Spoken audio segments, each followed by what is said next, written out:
আপনারা শুনুন যে পশ্চিম বাংলায় পরিবর্তন আছে গো ভাই, পরিবর্তন আছে। মমতা ব্যানার্জি বিজেপির এমএলএ আছে ৭৭টা, আর আমাদের এমএলএ একটা। ৭৭টা এমএলএর কথা মাননীয় মুখ্যমন্ত্রী বলে না, একটা নওশাদ সিদ্দিকীর কথা মাননীয় মুখ্যমন্ত্রী বলে। প্রিয় জনগণ, প্রিয় আমার কর্মী বন্ধুরা, যারা প্রিয় এলাকাবাসী আপনারা এসেছেন, শুনুন, এই রাজ্যের পরিবর্তন আছে। ২০১১ সালে বামফ্রন্ট সরকারের ২২৪টা কি ৩৪টা ছিল এমএলএ। একটি রাত্রিতেই ওরা ফুয়ে উড়ে গিয়ে মমতা সরকার বসেছে। মমতা সরকার মনে করছে, তিনি কি মনে করছেন যে আমি কিয়ামত পর্যন্ত এইখানে রাজত্ব করব? কখনো নয়, সম্ভবপর নয়। রাজত্বর পরিবর্তন হয়, ক্ষমতার পরিবর্তন হয়। রাশিয়ার মতো একটা দেশ টুকরো টুকরো হয়েছে। এই ভারতবর্ষ বিশাল সাম্রাজ্য ছিল। এই ভারতবর্ষ একটা পাকিস্তান, এই ভারতবর্ষ একটি বাংলাদেশ, বাংলাদেশ পাকিস্তান, এদিকে নেপাল ভুটান ইত্যাদি বিশাল সাম্রাজ্যের অধিকারী ছিলাম আমরা। এই দেশ প্রাক্কালে অনেকগুলো দেশ হয়ে গেছে। সেই হিসাবে পরপর রাজত্ব এক এক হাতে এসেছে। আপনারা নিশ্চিত থাকুন, মমতা ব্যানার্জি পরিবর্তন হবে, মমতা ব্যানার্জি পরিবর্তন হবে। মমতা ব্যানার্জির অপপ্রশাসন থেকে বাংলার মানুষ মুক্তি পাবে। মমতা ব্যানার্জির যে জঘন্য রাজনৈতিক, মানুষ আজকে সমস্যার সময় একদম সম্মুখীন হয়ে, মানুষের খাদ্য খাবার নেই, চাকরি বাকরি নেই, ব্যবসা বাণিজ্য নেই, লোন নেই, মমতা ব্যানার্জি এখন পর্যন্ত কিচ্ছু করেনি। দাদা, এই যেখানে যারা উপস্থিত হয়েছেন সবার হাতে একটা একটা করে অ্যান্ড্রয়েড মোবাইল সেট আছে। অ্যান্ড্রয়েড মোবাইল সেটে গিয়ে জিজ্ঞাসা করুন, সেখানে বলুন যে পশ্চিম বাংলার মাননীয় মুখ্যমন্ত্রী জনতার জন্য কটা কারখানা করেছে। মমতা ব্যানার্জি একটা এখন পর্যন্ত কারখানার ফিতে কাটেনি বন্ধু। মমতা ব্যানার্জি হিন্দু বন্ধুদের সন্তুষ্ট করার জন্যে জগদ্ধাম মন্দির তৈরি করেছে কয়েক হাজার কোটি টাকা খরচ করে। মমতা ব্যানার্জি মুসলমানদেরকে সন্তুষ্ট করার জন্যে, ভিক্ষে দেওয়ার জন্যে ২৫০০ টাকা জুড়ে ফেলে দিয়েছে ওয়াকাফ সম্পত্তির টাকা। কিন্তু মমতা ব্যানার্জি এই দুর্গা পুজোতে এই যে একদিকে নাচছেন, আপনারা তো দেখলেন মমতা ব্যানার্জি নাচন কুদন করছেন। ভাষাটি খারাপ নয় বন্ধু। মমতা ব্যানার্জি তিনি মাননীয় মুখ্যমন্ত্রী। আজ দার্জিলিং, উত্তরবঙ্গে একাধিক কয়েক ডজন মানুষ বন্যার ফলে, ঝড় বৃষ্টি পানির ফলে সেখানে তারা মৃত্যুবরণ করলো। আর মমতা ব্যানার্জি ধ্যাং ধ্যাং ধ্যাং ধ্যাং করে নাচছে। নাচবেই না কেন? মমতা ব্যানার্জি শিক্ষিত মানুষগুলোকে চাকরির কথা বলতে পারে না।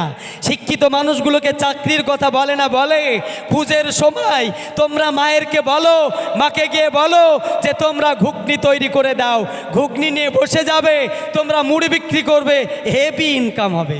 ছি, ধিক্কার জানাই মুখ্যমন্ত্রী মমতা ব্যানার্জি আপনাকে।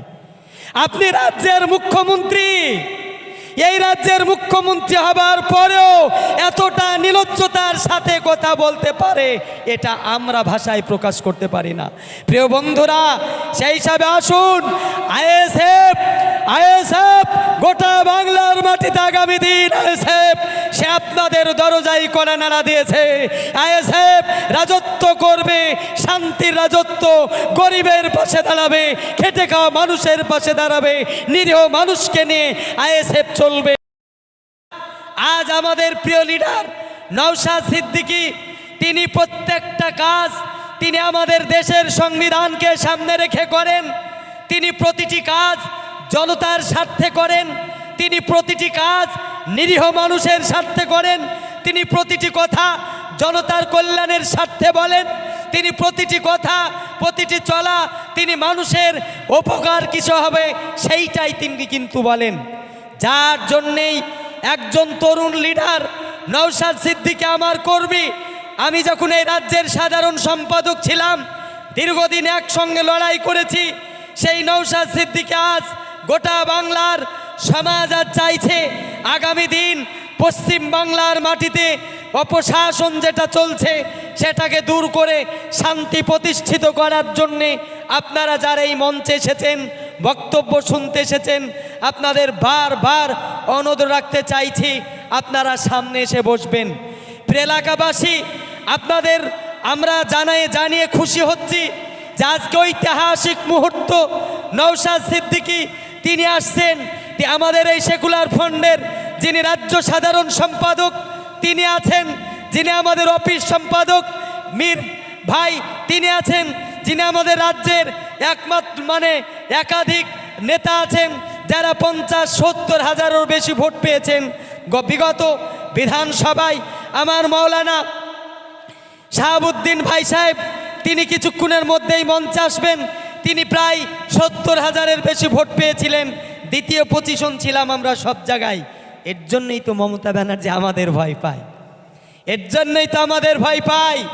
এবং তার সাথে সাথে রাজ্যের অন্যান্য রাজনৈতিক নেতারা তারাও দেখছে আজ আইএসএফের উত্থান। আপনাদের ভয় পেলে চলবে না, আপনাদের ঘাবড়িয়ে গেলে চলবে না, আপনাদের হতাশ হলে চলবে না। আপনাদের মনে রাখতে হবে বাংলার মাটি, ভারতবর্ষ, পৃথিবী। কতবার বলেছি বল? 60 বার বলেছি ট্রেন লাইন থেকে, তারপর ট্রেন আসছে ভাই, আমি আবারও বলছি ট্রেন আসছে, আপনারা নিচে এসে বসুন।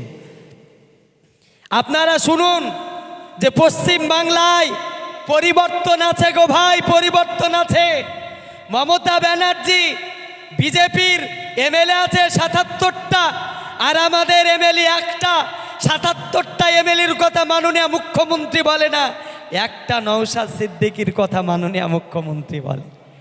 প্রিয় জনগণ, প্রিয় আমার কর্মী বন্ধুরা, যারা প্রিয় এলাকাবাসী আপনারা এসেছেন, শুনুন এই রাজ্যের পরিবর্তন আছে। 2011 সালে বামফ্রন্ট সরকারের 224টা কি 34টা ছিল এমএলএ। একটি রাত্রিতেই ওরা ফুয়ে উড়ে গিয়ে মমতা সরকার বসেছে। মমতা সরকার মনে করছে, তিনি কি মনে করছেন যে আমি কিয়ামত পর্যন্ত এইখানে রাজত্ব করব?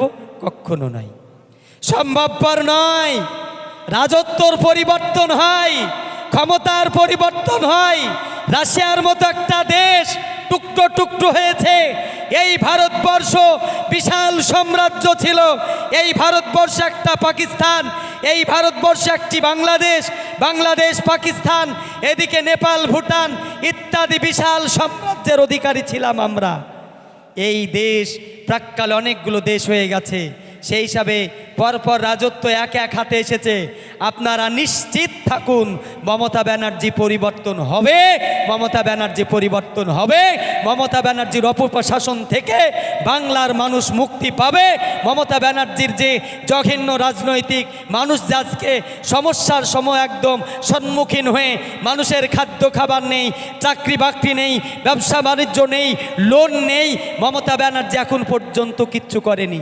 দাদা, এই যেখানে যারা উপস্থিত হয়েছেন সবার হাতে একটা একটা করে অ্যান্ড্রয়েড মোবাইল সেট আছে। অ্যান্ড্রয়েড মোবাইল সেটে গিয়ে জিজ্ঞাসা করুন, সেখানে বলুন যে পশ্চিম বাংলার মাননীয় মুখ্যমন্ত্রী জনতার জন্য কটা কারখানা করেছে।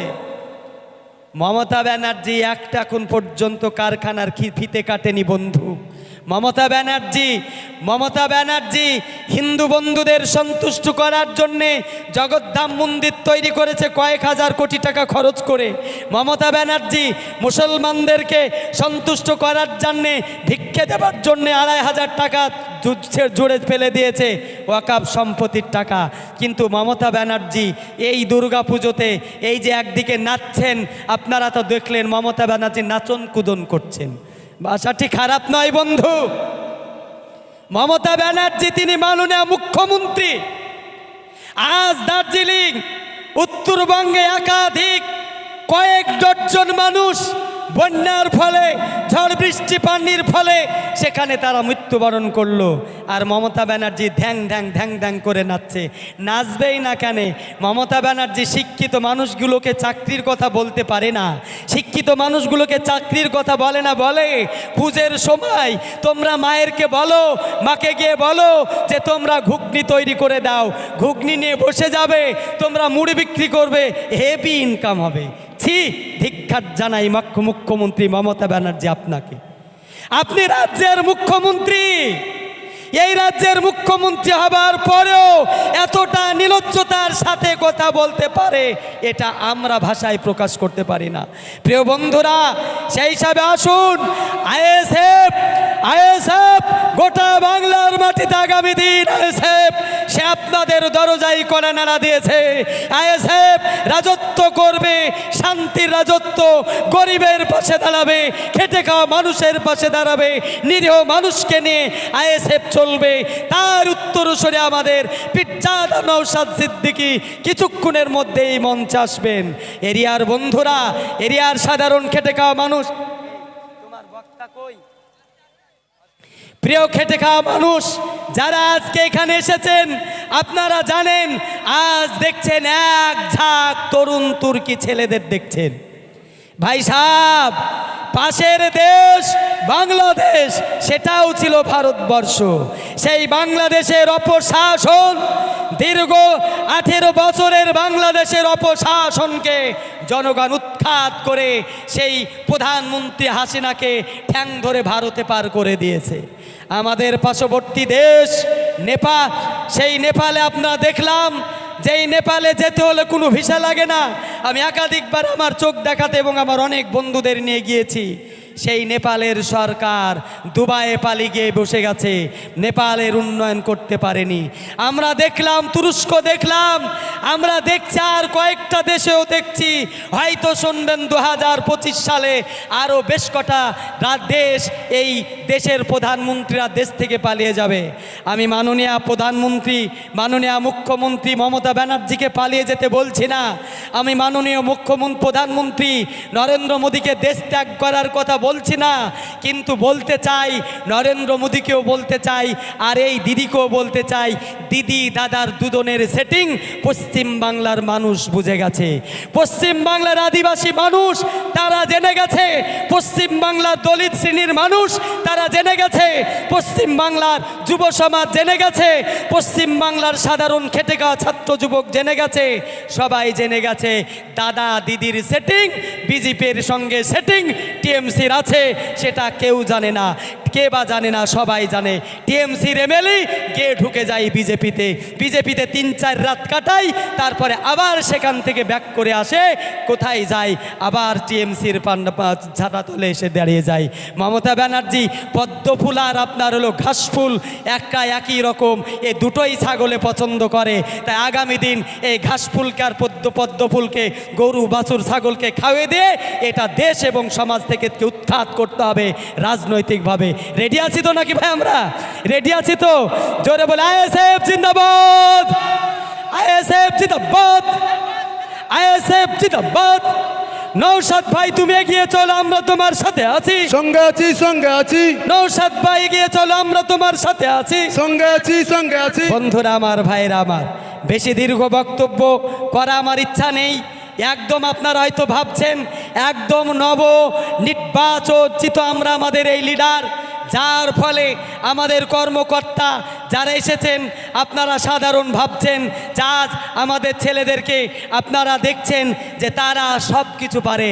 ছাত্র যুব সমাজ যদি রাস্তায় নেমে যায়, ছাত্র যুব সমাজ যদি রাস্তায় নেমে যায়, মমতা ব্যানার্জির হাওয়াই চপ্পল আর সাদা পাড়ের শাড়ি কোথায় ছেড়ে পালাবে তা বলতে কেউ পারবে না। বন্ধু আমার, ভাইয়েরা আমার, আমরা সমাজকে, দেশকে আমরা পরিবর্তন চাই। আপনাদের কয়েকটা আর দুটো কথা বলি। আমরা আইএসএফ আমাদের রাজ্যের যিনি আজকে এই সংগঠনের, এই রাজনৈতিক দলের যিনি চেয়ারম্যান, একমাত্র আমাদের এমএলএ নওশাদ সিদ্দিকী, তিনি কিন্তু আমাদের সমাজ সংস্করণের কথা বলে। আপনাদের পার্শ্ববর্তী এই কালিয়াগঞ্জে গত কয় মাস আগে একটা উপনির্বাচন হলো। সেই উপনির্বাচনে আপনারা দেখেছেন সেখানে জয়লাভ করলো টিএমসির প্রার্থী, পাশ করলো টিএমসি। ভাই ওখানে যদি বিজেপি আসতো, ওখানে যদি আরও অন্য সিপিএম, কংগ্রেস, টিএমসি বাদ দিয়ে যা আসতো তা আসতো, মমতা ব্যানার্জির একটু ক্ষমতা মানে কমতো না। কিন্তু মমতা ব্যানার্জি আমরা দেখলাম কি, মমতা ব্যানার্জি আমরা দেখলাম যে সেখানে তার কর্মকর্তারা, তার কর্মীরা বিজয় মিছিলের নামে তারা বম ফাটালো। আমার বন্ধুরা, আমাদের মঞ্চে আসছেন আমাদের জেলার যিনি সভাপতি হাবিব ভাই। জোরে বলি আইএসএফ জিন্দাবাদ, জিন্দাবাদ জিন্দাবাদ আইএসএফ জিন্দাবাদ। জিন্দাবাদ জিন্দাবাদ হাবিব ভাই ওয়েলকাম, ওয়েলকাম ওয়েলকাম হাবিব ভাই ওয়েলকাম, ওয়েলকাম ওয়েলকাম হাবিব ভাই welcome. Welcome welcome Naushad Siddiqui জিন্দাবাদ, জিন্দাবাদ জিন্দাবাদ নওশাদ সিদ্দিকী জিন্দাবাদ। জিন্দাবাদ জিন্দাবাদ অপশাসন দূরহটো, দুরহটো দুরহটো অপশাসন দূরহটো। দুরহটো দুরহটো চারিদিক সমাজ শোষণকারী টিএমসি নিপজ্জক, নিপজ্জক নিপজ্জক দুঃশাসন শোষণকারী টিএমসি নিপজ্জক। নিপজ্জক নিপজ্জক সাম্প্রদায়িক সম্প্রীতি বিনষ্টকারী বিজেপি সরকার দূরহটো। দুরহটো দুরহটো বন্ধু আমার, ভাইয়ের আমার, আমাদের জেলার প্রিয় লিডার, আমাদের প্রাক্তন বর্ডার সিকিউরিটি ফোর্স হাবিব ভাই মঞ্চে আসছেন। আমরা তাকে ওয়েলকাম জানাই। আমার বন্ধু ভাইরা, যেটা আপনাদেরকে জানাচ্ছিলাম যে আজ আইএসএফের ঝান্ডা এই রেজিনগরে আমরা প্রথম খুঁটি গাড়লাম। আমরা আইএসএফের ঝান্ডা রেজিনগরের মাটিতে গাড়লাম। রেজিনগরের খেটে খাওয়া মানুষ ভাই, আর সময় নিতে চাই না। আমাদের এই ডিস্ট্রিক্টের, আমি একটু 1 মিনিটে আমাদের হাবিব ভাইয়ের কথা বলি। হাবিব ভাই রাজনীতি করার কোনো প্রয়োজন নাই বন্ধু। হাবিব ভাই কম করে এখন ৭০,০০০-এর উপরে বেশি পেনশন পান। সরকারের উনি বন্দুক ধরে দেশ রক্ষার করার জন্যে, দেশের সার্বভৌমত্ব রক্ষা করার জন্যে এক পায়ে দাঁড়িয়ে প্রায় 20 বছরের বেশি সময় ধরে উনি কিন্তু এই দেশে বন্দুক কাঁধে নিয়ে উনি কিন্তু দেশকে তিনি কি সুরক্ষা দিয়েছেন। আমরা রাত্রিবেলায় ঘুমাবো সেই পাহারাদার হাবিব ভাই। আর বর্তমান আমরা সাধারণ মানুষ, খেটে খাওয়া মানুষ, আমরা এখন কাজ পাবো, শান্তিতে বসবাস করব, দুর্নীতি দূর হবে, গরিব মানুষ ঘর পাবে, গরিব মানুষের উন্নয়ন হবে, রাস্তাঘাট হবে, কলকারখানা হবে, মানুষের শান্তির সাথে বসবাস করবে, হিন্দু মুসলমান একসাথে কাঁধে কাঁধ মিলে আমরা বসবাস করব। সেই দায়িত্বটা হাবিব ভাই নিয়েছেন। তিনাকে আল্লাহ অর্থশালী করেছেন। উনার পেট্রোল পাম্প রয়েছে, নার্সিং হোম রয়েছে, তিনি প্রাক্তন একজন অফিসার। তারপর উনি এসেছেন, একটু দরকার ছিল না, দরকার উনি ভেবেছেন আপনার কথা, ভেবেছেন সাধারণ মানুষের কথা, তাই তিনি আমাদের মাঝে এসেছেন।